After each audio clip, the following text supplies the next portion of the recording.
activist part of a society. There are very few of us.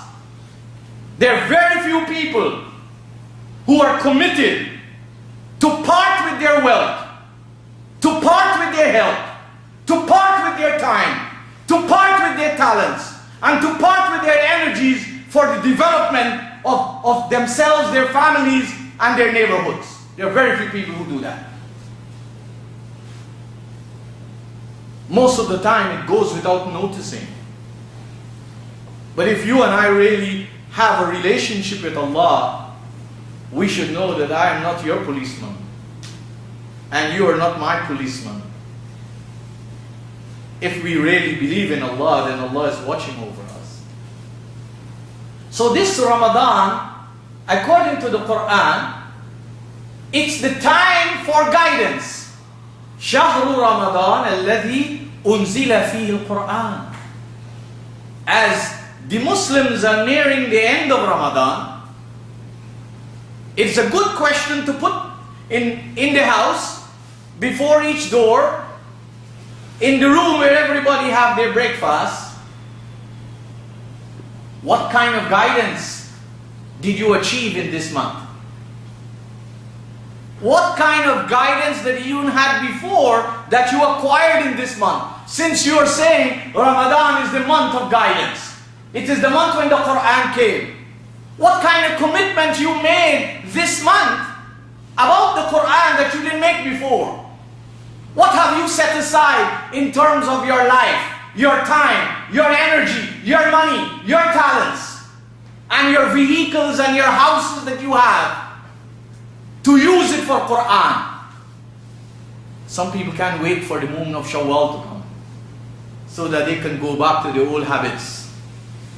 And if they live again, wait for the next Ramadan because it's a party time again. It's a nice social time. Everybody enjoys it in a different way. And we don't bother, we don't worry. We are not disturbed that we have been passing on this kind of senseless attitude towards a lofty concept to our children and society.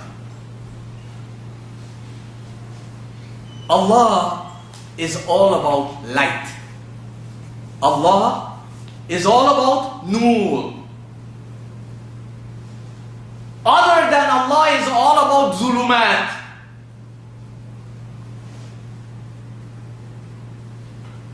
If you want to deal with Allah, then you have got to understand that Allah is synonymous with light. There is a scientific approach to that. But I need you and I to understand the figurative meaning of that right now. That you and I are in touch with Allah only if we can see ourselves moving from our darkness to light. Absolutely, it means nothing, all the things you and I have been doing, unless there's a personal effort to gravitate towards loftiness, towards sublime thinking and living, towards enhancement, empowerment, enlightenment, towards the dispelling of darkness. You want to tell you what is darkness? You will hear the Muslims in this month listen to the Qur'an and read the Qur'an, and they are told how the very first word that came to the Prophet was Iqra. Right? They're told this, that the very first word that came to the Prophet was Iqra. But these same Muslim and Muslim women and Muslim children, with very little exception, while they're saying that with one corner of their mouth, as individuals and families and communities, they have no real commitment to accept that. They have no commitment to accept that, or any plans to change their stagnated attitude of life. So the Quran tells us that Allah is light. Nuru samawati wal ard. And as I told you, the scientists, more and more as they explore light, there are lots of interesting stories for you and I to learn about. But from a figurative point of view, light is what makes life come alive. Light is what makes life come alive. Let me repeat that. Light is what makes life come alive. Imagine that there is no light. We all go home today and there is no light. For 1 month there is no light. We are struggling to cook. Think of the worries, the difficulties, the discomforts. We will run all over the place to see if we can get generators and whatnot, right? What about if we are existing without divine light? Where do we want to run? What do we want to do? What are we prepared to do to bring light of Allah, light of guidance into our lives?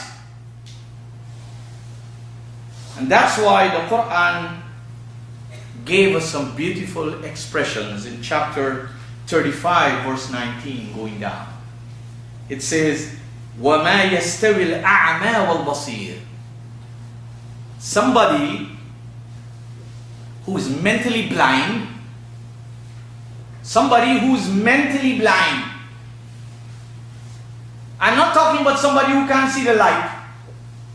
I'm talking about the people who for a long time in their life was mentally blind.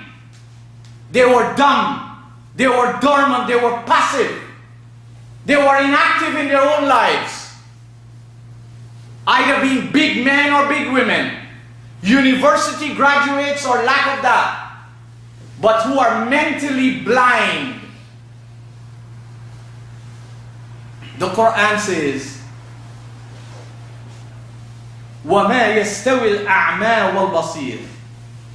Such individuals who have been mentally blind, who are unable to recognize divine light, and thus have no energy, no time, no commitment for light. Because why?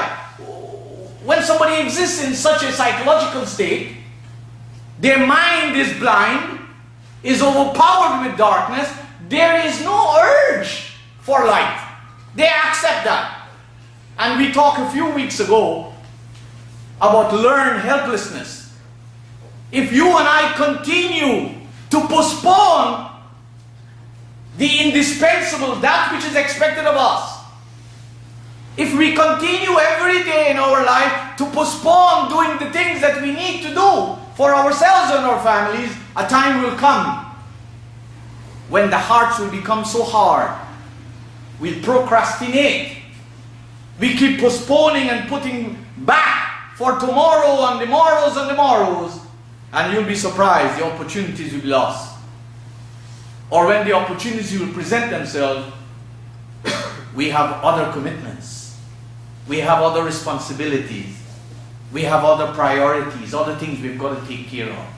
You can hear many people say, had I heard somebody like you when I was a younger person, I would have done this and done this and done that for my family. The Quran does not allow us to speak like that. The Quran tells us that each and every one of us can make a difference in the world in which we live in. This pagan idea that one person cannot influence society is non-Qur'anic, non-Islamic. The Quran wants you and me to believe in ourselves, to develop self-efficacy. When it tells us in chapter 5, verse 32, وَمَنْ أَحْيَاهَا, anybody who revives one life. Start with yourself.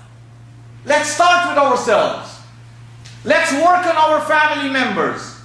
Anybody who revives one life is credited to have revived the whole human society. You want a better son? We want better daughters? We want better children?